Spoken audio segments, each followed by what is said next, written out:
మరో జూలియన్ వెల్పాక్ దురాగత్వాన్ని తలపించేలా జరిగిన వీరభైరనపల్లి పోరాటం భారతదేశ చరిత్రలో మరవలేందని మంత్రి పొన్నం ప్రభాకర్ అన్నారు.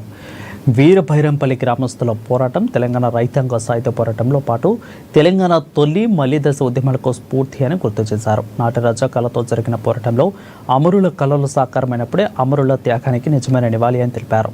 కాంగ్రెస్ ప్రజాపాలనలో కవులు, కళాకారులు, అమరులు ఇక ఉద్యమకారులకు నిజమైన గుర్తింపు లభిస్తుందని అన్నారు. భైరనపల్లి గ్రామానికి వీరభైరంపల్లిగా పిలిచే విధంగా గెజిట్ రిలీజ్ చేయడం చేసేందుకు కృషి చేస్తారని ఎంపీ చామల అన్నారు.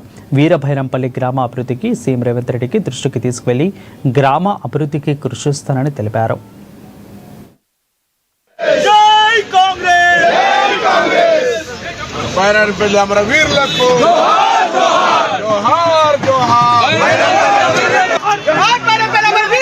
వీర పోరాటం కొనసాగించినటువంటి అమరులను స్ఫూర్తి చేసుకుంటూ పెద్దలు జాతర కిరణ్ కుమార్ రెడ్డి గారు, గౌరవ పార్లమెంట్ సభ్యులు ప్రతాప్ రెడ్డి గారు, జిల్లా కాంగ్రెస్ అధ్యక్షుడు, అదేవిధంగా కొండాల రెడ్డి గారు, ఇంకా స్థానిక మార్కెట్ చైర్మన్, ఇతర పెద్ద బాధ్యత గల ప్రతి వ్యక్తికి హృదయపూర్వకంగా ఈరోజు అమరవీరుల సాక్షిగా తెలంగాణ శుభాకాంక్షలు, తెలంగాణ ప్రజాపాలన శుభాకాంక్షలు.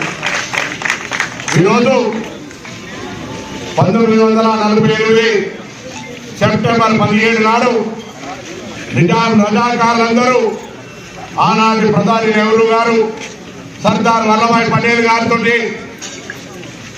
తల ఊకి భారతదేశంలో విలీనం చేసిన రోజు. అంతకుముందు వారికి వ్యతిరేకంగా జరిగిన పోరాటం, తెలంగాణ సాధన, హైదరాబాద్ ప్రత్యేకంగా